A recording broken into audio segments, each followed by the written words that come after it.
Olá, seja muito bem-vindo, muito bem-vinda à parte 2, a segunda parte do nosso comparativo da Lei 8.666 versus a nova Lei de Licitações, a Lei número 14.133. Então, essa daqui é a aula do novo curso da Lei de Licitações, da nova Lei de Licitações. Eu quero aproveitar para dar um recadinho aqui antes da gente começar a nossa aula.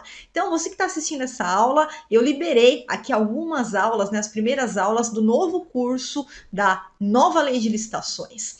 E você que quer já entrar, garantir e ter acesso completo a todas as aulas, aqui a gente vai liberar apenas aí as 3 primeiras aulas. Mas você que quiser assistir todas as aulas, ter acesso completo aí ao novo curso da Lei 14.133 da Viana. Hoje, dia 16 de abril, é a sua última chance de entrar na turma de formação de analista master em licitações e já contar com um pacote completo. Como assim, Flávia, pacote completo? Com o curso atual, da lei atual, que é a Lei 8.666 e afins, que terá validade por mais 2 anos ainda, tá? E também você vai levar, além de todos os bônus, o bônus 5, que é o bônus do curso da nova Lei de Licitações. Então você já recebe esse pacote completo ao valor promocional pela última vez. Por quê? Porque é a última vez que a gente vai fazer o valor promocional e para as próximas turmas a gente já vai estar com o valor cheio, com o valor reajustado, tá? E só para você ter uma ideia, esse curso aqui, que é o curso da nova Lei de Licitações, a gente vende ele separadamente. Então você que quiser entrar para a formação, você já vai garantir receber como bônus sem precisar pagar nada aí pelo curso, tá? Então, hoje é dia 16, às 23h59, encerra a oportunidade. Se você quer entrar, pegar o pacote completo com todos os bônus, tá? Curso de formação de analista master de licitações, grupo do desafio analista master 10K, curso bônus lucro rápido com cotação eletrônica, curso bônus marketing avançado para analistas de licitações e o curso bônus da nova Lei de Licitações. Todo esse pacote completo ao preço promocional. Eu estou deixando aqui embaixo do nosso videozinho o link para você garantir a sua reserva. Lembrando que esse link aqui ele vai expirar no dia 16 de abril, às 23h59. Então, essa aqui é a última chance que você tem para entrar. Bom, recados dados, vamos lá, vamos para o que interessa. Então, aqui a gente está na segunda parte, o segundo comparativo, tá? Onde eu estou trazendo aqui os principais pontos, mas eu quero lembrar uma coisa para você, muito importante, tá? Esse primeiro comparativo, tá? Como eu falei para você, é como se fosse ali o nosso primeiro encontro, tá? Então a gente está olhando um panorama, olhando a floresta por cima de uma forma geral. Então aqui é só realmente para eu te mostrar quais são os principais pontos, o que tem de novo, né, frente à nova Lei de Licitações em relação ao regime anterior da Lei 8.666, tá? Por quê? Porque depois nós teremos módulos e aulas onde eu vou adentrar de forma detalhada em cada um desses temas. Então aqui é só uma visão geral para que você possa compreender no primeiro momento o que mudou, tá? E depois fica tranquilo, a gente não vai aprofundar ainda nessas primeiras aulas do comparativo, porque depois a gente vai ter cada um desses temas, terá uma aula específica, um módulo específico, onde a gente vai conseguir detalhar e esmiuçar bastante aí o entendimento, tá? Então vamos lá. Voltando aqui a falar então das alterações, tá? Quero começar então essa aula de hoje falando um pouquinho dos regimes de execução. Flávia, o que é regime de execução? Olha só, regime de execução nada mais é do que a forma pela qual eu vou pagar o contratado. Exatamente, é uma forma da gente avaliar, da gente medir, né?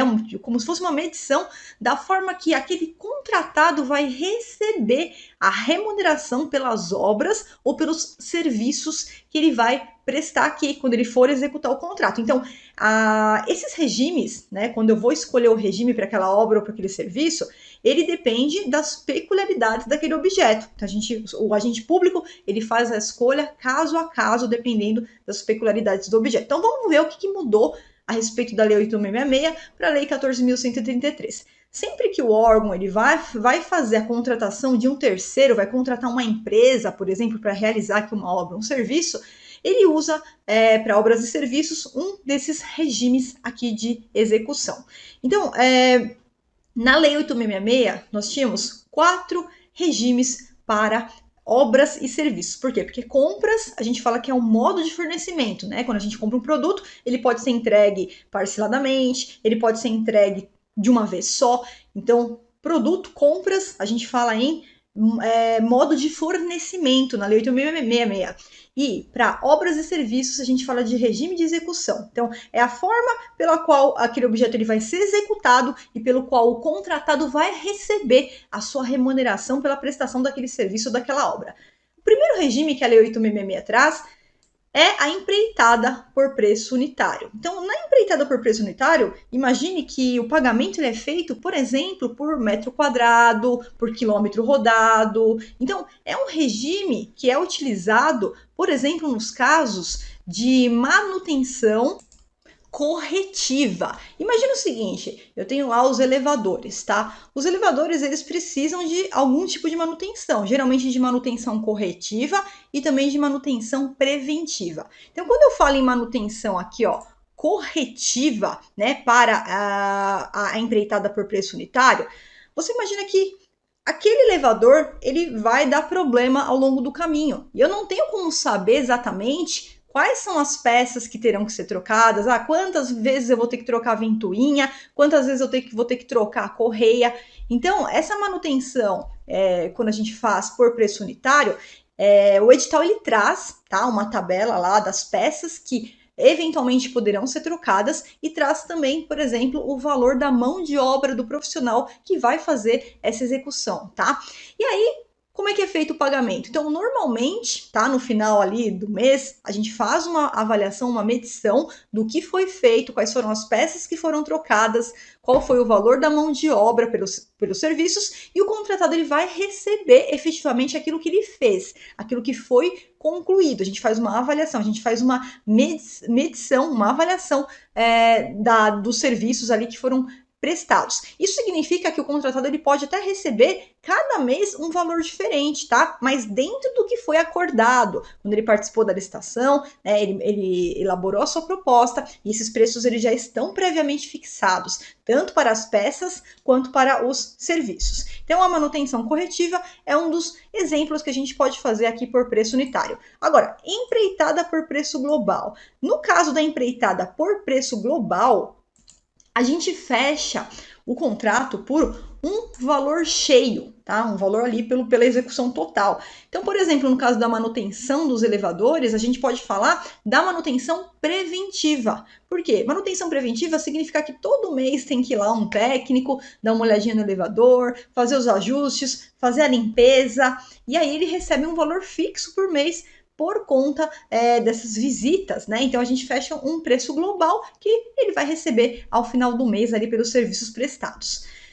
Qual é a diferença para a empreitada integral? Bom, a empreitada integral ela é um pouco diferente, porque empreitada integral significa que você vai passar para a responsabilidade do contratado, daquela empresa que ganhou aquela licitação, aquele contrato, a integralidade do objeto. Então vamos supor o seguinte: vamos supor que você quer construir, né, o órgão público ali, ele vai construir uma faculdade, tá? Vai construir ali uma universidade. Bom, quando ele vai fazer a construção da universidade, se você falasse o seguinte, olha, eu vou contratar aqui uma empresa para fazer a construção do prédio da faculdade. Se você vai contratar só o prédio da faculdade, isso não é empreitada integral, tá? Você vai contratar por empreitada por preço global. Por quê? Porque a empreitada integral não é só o prédio. A empreitada integral ela teria que fazer tudo, a construção civil, ia ter que subir o prédio da faculdade, e além disso, ela vai ter que colocar dentro ali do prédio todos os equipamentos necessários para que entregue para o órgão, a faculdade, a universidade já pronta para o uso, 100% pronta para o uso. Então, além de construir o prédio, ele tem que colocar lá o mobiliário, as carteiras, as mesas, vai ter que colocar todos os utensílios, né, todos os equipamentos necessários para fazer entrega para o órgão público, a gente tem uma expressão que a gente fala que é chave na mão ou virar a chave, trazendo a ideia de que, olha, tá aqui, eu fiz tudo, desde a preparação do solo, desde a construção ali do prédio, já coloquei todo o mobiliário, todos os equipamentos ali dentro, tá aqui, pode usar. Então já entrega aquela faculdade, aquela universidade em perfeitas condições de uso, tá? E o regime de tarefa, que é um regime muito pouco utilizado, mas que existe na Lei 8666, que é um regime utilizado para a contratação de mão de obra para pequenos trabalhos, tá? Com ou sem o fornecimento de materiais. Por exemplo, um pequeno serviço aqui de pintura, um pequeno serviço aí de jardinagem, algo que não tem complexidade, que consegue ser feito ali facilmente, tá? Mas o regime de tarefa ele acaba sendo muito pouco utilizado. Aí qual que é a diferença para a Lei 14.133? Bom, a Lei 14.133 ela continua prevendo a empreitada por preço unitário, continua prevendo a empreitada por preço global, continua a previsão da empreitada integral. Quais são as novidades? Contratação, e a contratação por tarefa também, né? O legislador ele acabou perdendo uma chance de tirar a tarefa daí, mas por algum motivo continuou. Aí o que ficou, tá? Quais são as novidades? As novidades são esses 3 novos regimes: contratação integrada, contratação semi-integrada e fornecimento e prestação de serviço associado. Então vamos olhar aqui rapidamente cada um deles, lembrando que depois a gente vai ter aulas específicas onde a gente vai aprofundar esses entendimentos, tá? Então, regime de contratação integrada. Esse regime aqui, ele não é novidade porque ele já existia no regime diferenciado de contratações, tá? Não existia na 8666, não existia também na lei das estatais.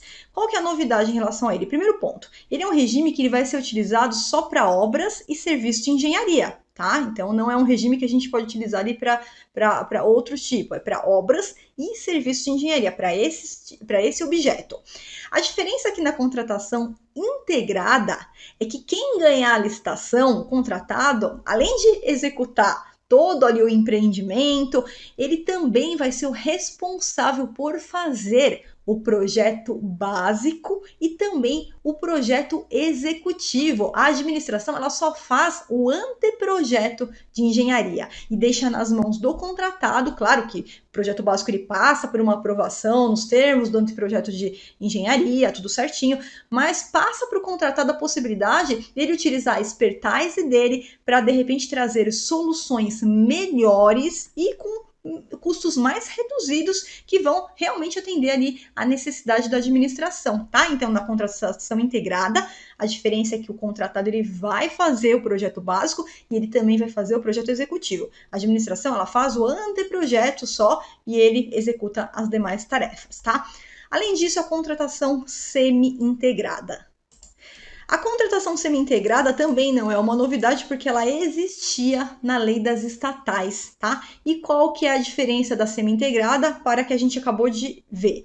Na semi-integrada é a administração pública que faz o projeto básico.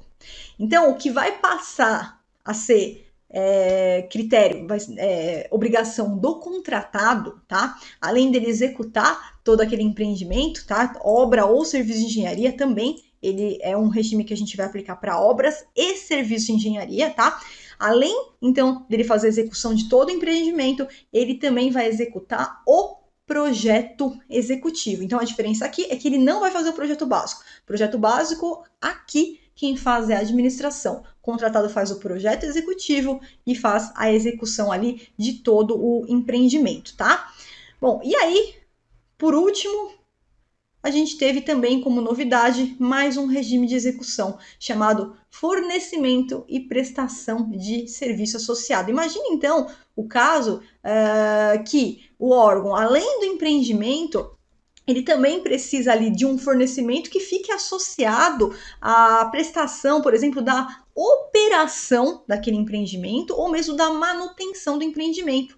Vamos supor que a administração pública precisa construir ali um centro comercial, tá? O fornecedor, o vencedor, ele vai ficar responsável por tocar aquilo ali como um todo por um período determinado. Tá? Então, sempre esse fornecimento com a prestação de serviço associado é para que o órgão público ele consiga, então, fazer com que o contratado ele também seja responsável pela operação ou pela manutenção ali daquele projeto, daquele empreendimento, tá? Então, é um novo regime que vem aí como novidade que não existia em nenhuma outros legislativos anteriores, ok? Então, visto aí os regimes, tá? Agora vamos para outro tema, tá? Então esquece regime, regime já foi. Qual que é outra novidade que eu quero trazer aqui para você? Eu quero falar de uma novidade muito interessante, que é a definição, né? A legislação ela trouxe a definição de serviços e fornecimentos contínuos. Gente, isso aqui é muito importante. Por quê? Porque lá na Lei 8.666, a gente não tem a definição de fornecimento contínuo. A gente tem a definição de serviço contínuo. Por exemplo, eu vou fazer aqui um serviço de limpeza do prédio. Serviço de limpeza é um serviço contínuo, por quê? Porque eu não posso ficar sem, né? Eu não posso, eu vou contratar aqui a limpeza do prédio, aí nos próximos 6 meses não precisa limpar, não. Deixa aqui do jeito que tá, você não vai conseguir nem entrar no prédio, né? Então, todos os serviços que são contínuos são aqueles serviços que eles não podem ser simplesmente interrompidos, né?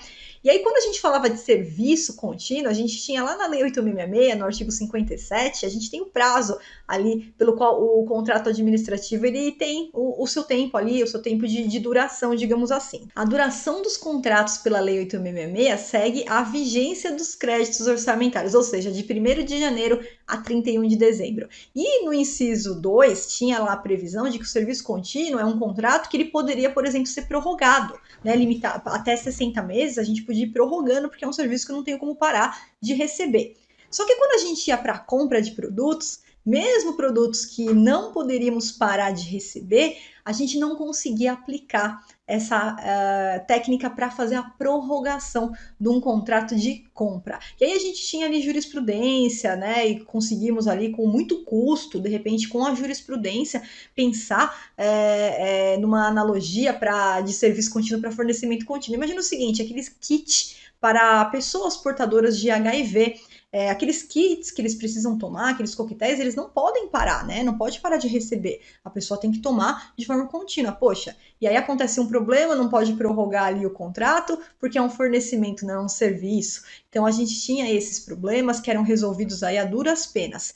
Agora, com a nova Lei 14.133, isso foi resolvido, porque ele traz o conceito de serviço de fornecimento contínuo. Então, por exemplo, esses kits aí para os portadores de HIV vai poder entrar tranquilamente no conceito de fornecimento contínuo. E para isso ele vai ter todo o aparato que um serviço contínuo tem, a questão de prorrogação, a questão dos prazos e tudo mais. O fornecimento contínuo, considerado contínuo, que não pode ser interrompido, ele também vai passar a ser abarcado e ter todos os mesmos direitos que os contratos de serviços continuados tinham até então, tá? Então isso aqui é muito importante.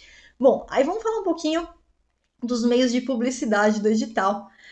Quando a gente fala da Lei 8.666, a gente sempre vinha com a ideia de imprensa oficial, né? Imprensa oficial, então, é onde os atos da administração eles deveriam ser publicados. Por exemplo, eu vou fazer uma licitação, eu tenho o edital. Então, eu preciso publicar o aviso desse edital em algum lugar. Então, a ideia que a gente tem da lei, que é de 93, é que esse aviso do edital, ele precisaria ser publicado aonde? No Diário Oficial, né, ou da União, ou Diário Oficial do Estado e do Distrito Federal. A Lei 8.666 ela não considerava o Diário Oficial do município como imprensa oficial, né? Não obstante, cada município pode ter seu próprio regulamento, que também prevê que tenha que publicar também lá no Diário Oficial do município, tá? Mas na Lei 8.666, a previsão que a gente tinha, vai publicar o aviso do edital. Então, publica na sua imprensa oficial. Se for órgão federal, recurso federal, publica no Diário Oficial da União. Se for órgão municipal ou estadual, publica no Diário Oficial do Estado. Se for do Distrito Federal, do Distrito Federal.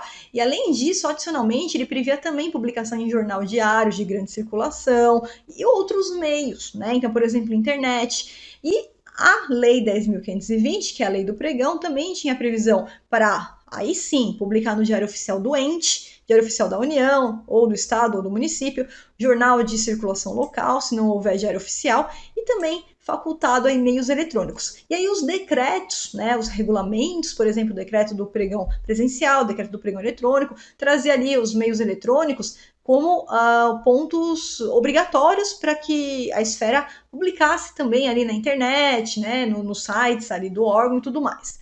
Bom, a ideia da imprensa oficial ela foi alterada, substituída pela ideia de virtualização. Tudo a gente conseguia encontrar de forma unificada e na internet. E aí o artigo 54 da lei, ele traz como obrigatório, né, a divulgação e a inclusão do edital inteirinho com todos os seus anexos, aonde? No Portal Nacional de Contratações Públicas, que é aquele portal que, sendo confeccionado aí pelo governo federal, vai ser um portal nacional, onde vão estar centralizados, unificados todos os editais de todas as licitações. Isso é muito importante, isso vai trazer uma segurança enorme para os fornecedores, onde eles possam buscar num lugar único todas as licitações que vão ocorrer, as licitações do seu interesse de todo o Brasil, tá? E além disso, ele facultou a divulgação adicional, quer dizer, Portal Nacional de Compras Públicas, obrigatório, e facultou a divulgação adicional do inteiro teor ali do edital no sítio eletrônico oficial do ente federativo, tá? Então aqui a gente está falando, ó, de um sítio do ente federativo. Então, um sítio, por exemplo, do estado, um sítio, por exemplo, do município.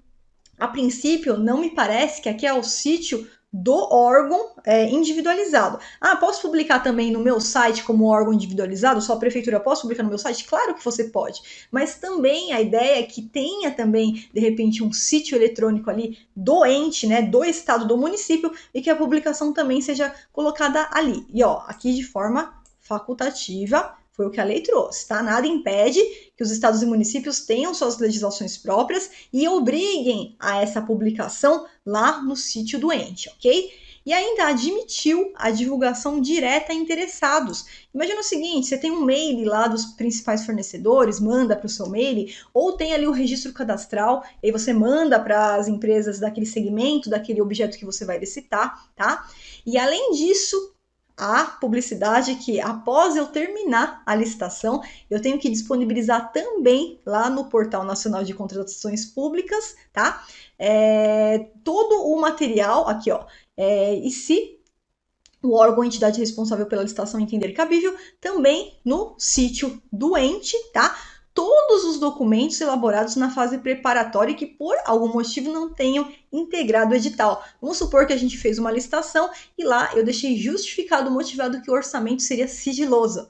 Terminou a licitação, finalizei a homologação, eu vou ter que colocar todas essas informações na internet. Gente, isso aqui é muito interessante, por quê? Porque eu, né, trabalhando aqui dos dois lados da mesa, tanto com servidores públicos quanto com os fornecedores, analistas de licitações. E muitas vezes a gente quer fazer busca em processos que já passaram, né? Ou que estão em andamento, que está ali no meio do processo. A gente precisa sempre ficar pedindo vista aos autos do processo, né? Tem até um modelinho, quem é meu aluno tem acesso a esse modelo.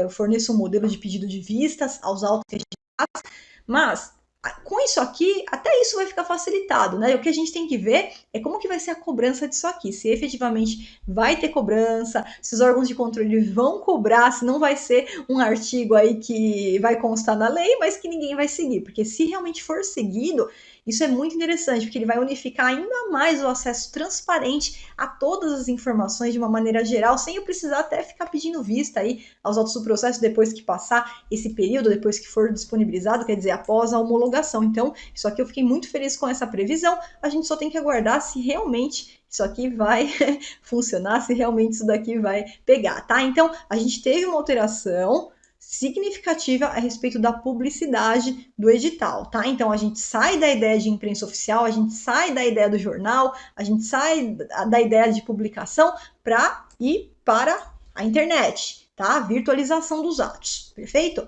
Bom, e além disso, o prazo de publicidade também foi modificado de uma forma muito substancial. Lá na lei 8666, a gente tem as modalidades clássicas de licitação, né? Concorrência, tomada de preços e convite. E a gente tem o pregão, que não está na lei 8666, mas vem ali da lei 10.520. E aqui a gente tem o prazo de publicidade desse edital. O que é o prazo de publicidade? É o prazo que eu publiquei o aviso do meu edital, e aí eu tenho que esperar determinado prazo para realizar a minha licitação. Então, nesse caso aqui, eu tinha ali estipulado vários tipos de prazos, dependendo da modalidade e dependendo do critério de julgamento que a gente usava para julgar aquela modalidade, se era melhor técnica, se era técnica e preço, se era menor preço. A gente tinha ali os prazos que eles iam variando, 45 dias, 30 dias, 15 dias, 5 dias úteis no caso do convite, e no pregão, 8 dias úteis, tá? A parte de prazo, ela foi modificada radicalmente. Então, lá no artigo 55 da nova lei, a gente tem os prazos, tá? Olha lá, para aquisição de bens, então, por natureza do objeto. Você percebe? Então, por natureza do objeto. Uma vez que lá na 8666 a gente tinha as modalidades clássicas ligadas a valores, hoje a gente tem as modalidades não conectada a valor, somente a natureza do objeto, e parece que na mesma linha seguiu aí o prazo de publicidade. Então a gente tem prazos para licitações que vão comprar produtos, então tá aqui, dependendo do objeto, e também do critério de julgamento, tá? Vai alterar 8 dias úteis ou 15 dias úteis. Então, ó, 8 dias úteis quando for compra de bens com os critérios de julgamento menor preço, maior desconto, e 15 dias úteis se for compra de bens, mas para outros tipos de critérios de julgamento.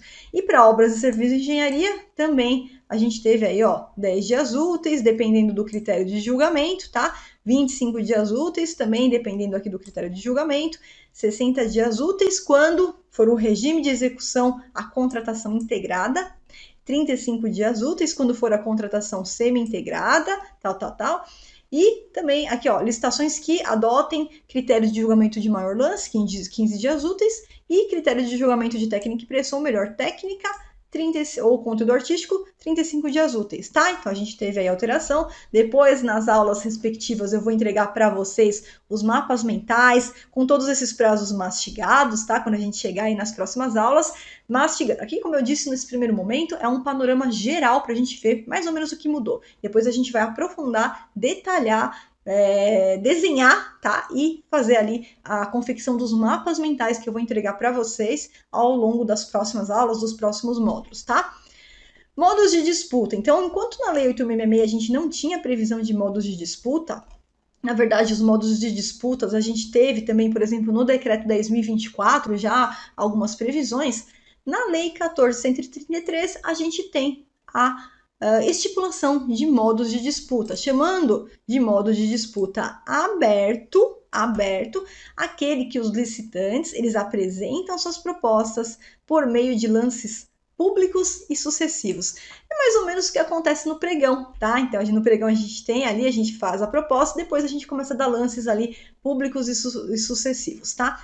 E fechado a hipótese em que as propostas elas permanecem em sigilo até a data e a hora designada para sua divulgação. É mais ou menos o que acontece na concorrência hoje, né? Que a gente aparece lá com os envelopes, né? Apesar que na nova lei vai ser sempre virtual, né? A preferência que as licitações elas sejam virtuais, mas mesmo assim a gente tem lá o preço fechado no momento da abertura das propostas, todo mundo ali abre, a gente sabe quais são os preços de todos os concorrentes, tá? E a utilização é prevista que a gente pode fazer de forma isolada ou de forma conjunta. Então a gente pode utilizar numa licitação só o modo aberto, a gente pode utilizar só o modo fechado, ou a gente pode utilizar em conjunto, modo aberto e fechado, né? Modo fechado e aberto. Então isso será possível pela nova lei. E tem mais algumas previsões aqui, ó. Você não pode, então, quando você for utilizar critério de julgamento de proposta, menor preço ou maior desconto, não será permitida a utilização isolada sozinha do modo de disputa fechado, tá? Essa é a primeira previsão. E a segunda é que, se for utilizar o modo de disputa aberto, será proibida, né, adotar o critério de julgamento de técnica e preço. Então, essas aqui são os dois cuidados e a gente volta a falar deles aí mais para frente quando a gente entrar na aula dos modos de disputa. Um outro ponto importante que eu quero trazer para você é sobre a inexequibilidade do preço. Por quê? Quem me acompanha sabe que a gente tem uma aula onde eu ensino você a como calcular. É um cálculo complexo, é um cálculo não intuitivo, é um cálculo complicado, né? Mas a Lei 8.666, ela tem a previsão no artigo 48, parágrafo 1º, de um cálculo onde a gente faz o cálculo da proposta para identificar se por acaso os preços que foram apresentados nas licitações de menor preço para obras e serviços de engenharia são valores ali inexequíveis. Tem até toda uma discussão se esse cálculo é só para obras, serviços de engenharia, se aplicaria no pregão, no caso de serviços gerais, no caso de compras, tem lá toda uma discussão, tem corrente para os dois lados da mesa, enfim. Mas existe um cálculo e esse cálculo ele é bem complicadinho, tá? Eu tenho até uma aula que eu vou passando passo por passo, vou ensinando a fazer o cálculo ali, faço a conta matemática, tá? Isso foi modificado pela Lei 14.133. Por quê? Porque ela manteve esse cálculo, só que de uma forma muito melhor. Então, ó, na nova lei, ao invés de fazer todo aquele cálculo, ter todo aquele trabalho, tá? No caso de obras de serviço de engenharia, serão consideradas inexequíveis as propostas cujos valores forem inferiores a 75% do valor orçado. Então, a gente pega o valor orçado pela administração. Se for inferior a 75%, a gente tem, então, a consideração de inexecuibilidade. Se a jurisprudência seguir a linha atual que a gente tem na Lei 8.666, mesmo que depois desse cálculo a gente chegue na identificação que determinada proposta tem um valor inexequível, quer dizer, não cobre os custos da proposta, ainda assim o fornecedor, ele tem direito, a gente fala que é uma presunção relativa, então ele tem direito a se defender e falar, não, apesar desse cálculo ter dado essa orientação, olha aqui minha planilha de custo, abra minha planilha de custo, está aqui, meus custos estão cobertos, eu vou conseguir executar o contrato tranquilamente. Então ele tem esse direito, e se a jurisprudência seguir, tudo indica que vai seguir, tá? Não vejo sentido para não seguir, é que isso também seja um cálculo, mas que admita a prova em contrário, que eu posso deixar o fornecedor ir ali, abrir uma diligência e que ele comprove para mim que o valor dele ele é exequível, que ele vai conseguir executar aquele contrato sem problema, tá? Mas ficou mais fácil a questão do cálculo. Empate de proposta. Gente, e aqui eu não estou falando do empate fictício, porque a gente tem a lei complementar número 123, que ela traz uma situação de empate ficto, ou seja, ele pega o primeiro colocado quando ele é um grande empresário, não é uma micro pequena empresa, e ele verifica se tem algum micro pequeno empresário dentro de um patamar, né? Se for modalidade clássica, até 10%, se for pregão, até 5%, onde ele vai ter direito a cobrir o valor do primeiro e tomar seu lugar. Não estou falando do desempate fictício, nós estamos falando de empate nominal. Na Lei 8.666, o empate nominal de empresas que estão exatamente no mesmo patamar, né, duas microempresas ou duas grandes empresas, é o empate real, tá? Ele traz ali algumas soluções, alguns critérios que a gente aplica para desempatar aquela situação ali na licitação. Então, por exemplo, a gente vai ver, dentre aquelas, vamos supor, dois grandes empresários empatados ali, tá? E esses dois grandes empresários, a gente vai ver se um deles produz o produto dele é produzido no Brasil, um é, o outro não é, então esse aqui ele já é o critério de desempate, ele já vai ganhar a licitação. Não, os dois são produzidos no Brasil, então vamos ver se é prestado por empresa, se a nacionalidade da empresa é brasileira. Então uma empresa é do Brasil, a outra é da Alemanha, ganha a empresa brasileira. Não, as duas são da Alemanha, as duas são do Brasil, continua empatado. E a gente vai numa carga de aplicação de critérios, tá? Um depois do outro, até que se nenhum desses critérios a gente conseguir chegar no resultado do desempate, tá? A gente vai para qual? Para o sorteio. O último é o sorteio, tá? O último é o sorteio. Então, apliquei todos os critérios na 8.666, não cheguei, continuo empatadas fictamente, a gente faz um sorteio, tá? Nas estatais isso daqui já era um pouquinho diferente, que a gente já tinha ali critérios especiais para desempate, e inclusive com a previsão também do sorteio lá no final, mas as estatais, ela tem um critério um pouco mais intuitivo, um pouco mais simples de ser aplicado, por exemplo, tá empatado? Então vamos fazer o seguinte, todo mundo apresenta uma nova proposta fechada, só que já era batata que a gente conseguia desempatar, né? Ia ser muito azar as duas empresas darem exatamente o mesmo valor, com os mesmos centavos, né? Mas aí tinha alguns critérios aqui, né, para as estatais e tudo mais. E no pregão eletrônico, só deixando claro que como ainda a gente vai ter aplicação pelos próximos 2 anos, eu tomei como base aqui o sistema do Comprasnet, né? O Comprasnet, então, a gente pode falar de empate em propostas no pregão se as propostas são cadastradas com o mesmo valor. Porque no momento da etapa de lance, o que vai acontecer? Você não vai conseguir dar um lance idêntico a um lance que já existe. O sistema aparece para você lá, ó, esse lance já está registrado, não pode, tá? Só que no Comprasnet, então, como é que funciona hoje no Comprasnet, tá? E aí cada sistema pode ter uma peculiaridade. No Comprasnet, então, são proibidos lances idênticos, não estou falando daquela proposta inicialmente cadastrada, aquela proposta que a gente cadastra antes de abrir o pregão, de repente lá pode ser que duas propostas sejam cadastradas ao mesmo preço, mas elas vão acabar desempatando na etapa de lances, tá? Que aí elas podem passar pelo processo de lances, só se ninguém der lances e continuar empatada, aí tudo bem. Aí a gente vai aplicar o que? A gente aplica todo esse critério aqui da mesma forma que eu passei para você da Lei 866, também se aplica ao pregão. A gente vai ver qual bem é produzido no Brasil, a gente vai ver qual empresa é nacional e a gente vai passar por todos os critérios A, B, C, D, E, tal. Não resolveu, a gente vai para o sorteio. É assim que acontece no pregão, que muita gente ainda faz errado hoje, vai direto para o sorteio. Não é para ir direto para o sorteio, tá? A Lei 866 ela é aplicada subsidiariamente no pregão também. Bom, e aí, o que acontece então? No pregão, quando dá então um empate de propostas, quando pode acontecer também? Então é possível que uma proposta ela esteja empatada na fase do cadastramento, como eu acabei de explicar para vocês, tá? Mas não será possível o empate na etapa de lances no modo aberto, tá? E nem na etapa aberta do modo aberto fechado. Então, no modo aberto, não tem como você vai tentar cadastrar um lance igual, ele não vai deixar, o sistema não vai deixar. E na etapa aberta do modo aberto e fechado vai acontecer a mesma coisa, tá? Agora, então, aberto, o empate de lances com o primeiro colocado. Porém, lances intermediários podem ser empatados, né? A proibição ao empate é para o primeiro lugar, o melhor lance. E na etapa fechada também pode ocorrer o empate do lance de prata. Então, isso aqui é exclusivo do Comprasnet, pessoal. Toma muito cuidado. O que significa? Não pode ocorrer empate do primeiro colocado, mas o Comprasnet ele está adaptado de uma forma que os lances intermediários, se a gente mandar um lance intermediário, acaba ficando numa situação de empate, aparece um sinalzinho pra gente ali que tá empatado, tá? Você que tá fazendo aí o curso no módulo 3, eu explico tudo isso daqui para você não se confundir, para você saber como proceder nesse caso, tá? E nesse caso aqui, então, o Comprasnet admite lances intermediários empatados. E na etapa fechada também pode ocorrer empate do lance de prata. O que é isso? Quando a gente passa pelo modo aberto e fechado, a gente tem ali um período que vai mandando os lances, mas quando chega na etapa fechada, o que acontece?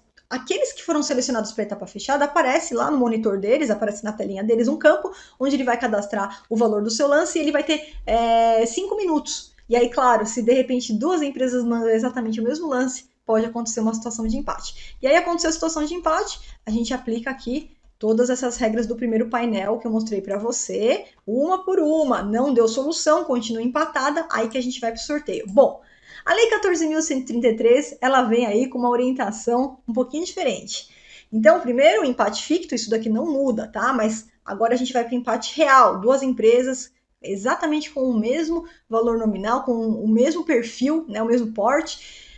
Então a gente vai criar algumas situações aqui de desempate. Então vai ter uma disputa final, os estantes eles podem apresentar uma nova proposta. Aqui a gente já resolve, eu acredito que olha, eu não posso falar 100% dos casos, mas eu acredito que muito próximo a isso, tá? Que é muito difícil ter o azar delas darem ali o mesmo valor. Depois a gente tem a possibilidade, se acontecer o azar das duas darem exatamente o mesmo valor, a gente vai para uma avaliação de desempenho contratual. O que é isso? Então, os órgãos eles têm registros cadastrais e eles vão ali adicionando no registro cadastral quem foi o bom contratado, quem executou a contento, quem não executou, e isso aqui também vai poder ser utilizado para critério de desempate. Vai poder usar como critério de desempate o licitante que tem ações de equidade entre homens e mulheres. Olha aqui a licitação entrando, então, como política pública, aquela questão do desenvolvimento nacional, engloba tudo, inclusive isso daqui, equidade entre homens e mulheres. Desenvolvimento de programas de integridade, programas de conformidade, mais um ponto, né, que a gente fala do desenvolvimento, também desenvolvimento nacional também engloba programas de integridade, programas de conformidade, uma preocupação que as empresas se adequem para isso, né, para a gente não ficar ouvindo falar em casos de corrupção, em casos de, não seria corrupção aqui, mas em casos de formação aí de cartéis, de maracutaias, não. Então toda essa preocupação da lei nesse sentido, tá?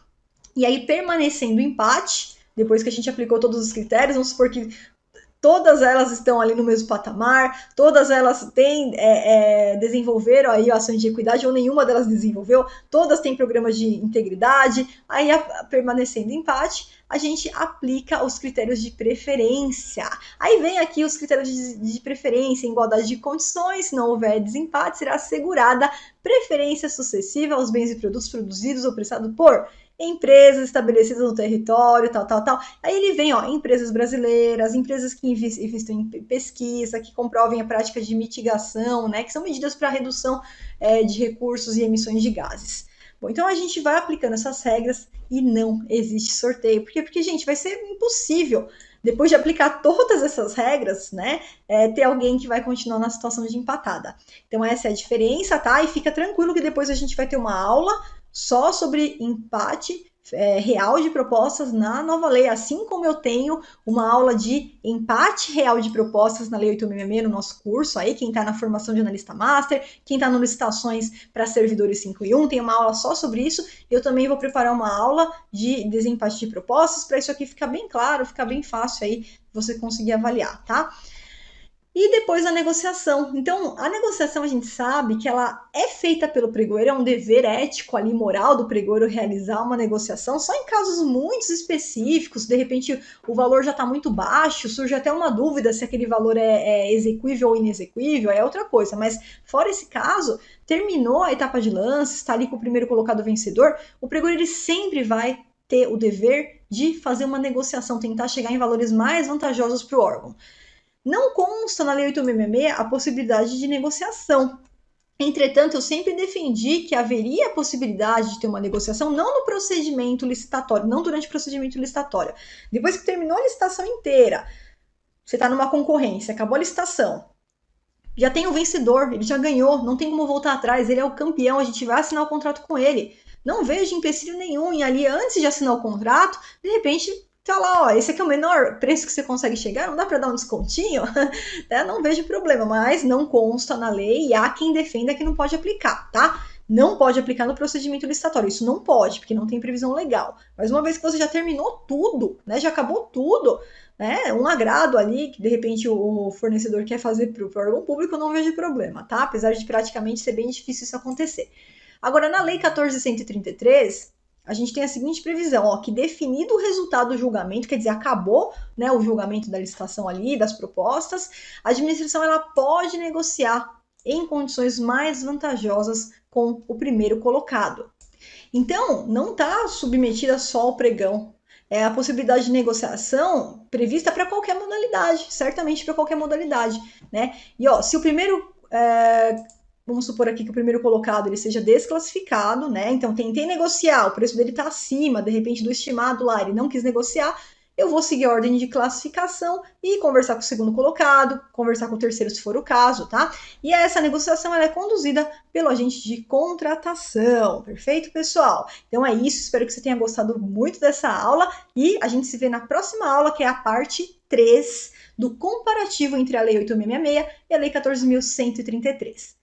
E para você que está assistindo a aula aqui no YouTube, novamente, lembrete, a sua última chance se encerra hoje, dia 16 de abril, para você entrar na nossa turma de formação de analista master de licitações, já contar com todos os bônus, inclusive todas as aulas do curso da nova lei de licitações. Como eu disse, a gente está disponibilizando aqui somente as primeiras aulas, mas o conteúdo completo você tem somente com sendo aluno da Viana, que aí você tem acesso ao portal do aluno, você tem acesso ao curso, você tem acesso a todos os bônus e você tem acesso também a tirar as dúvidas, que a gente só consegue atender as dúvidas dos nossos alunos, tá? Então, dentro do portal, você recebe um login e senha de acesso e você vai ter ali pelo prazo de 12 meses acesso a esse conteúdo integral, todo o conteúdo, todas as dúvidas, todos os materiais, todas as apostilas em PDF você recebe também para compor aí os seus estudos e você alavancar a sua carreira aí como um analista master de licitação. Então, quem quiser entrar, tá aqui embaixo o link. Última chance, dia 16/4, encerra-se a oportunidade às 23h59 para você entrar ao preço promocional com o pacote completo com todos os bônus, tá?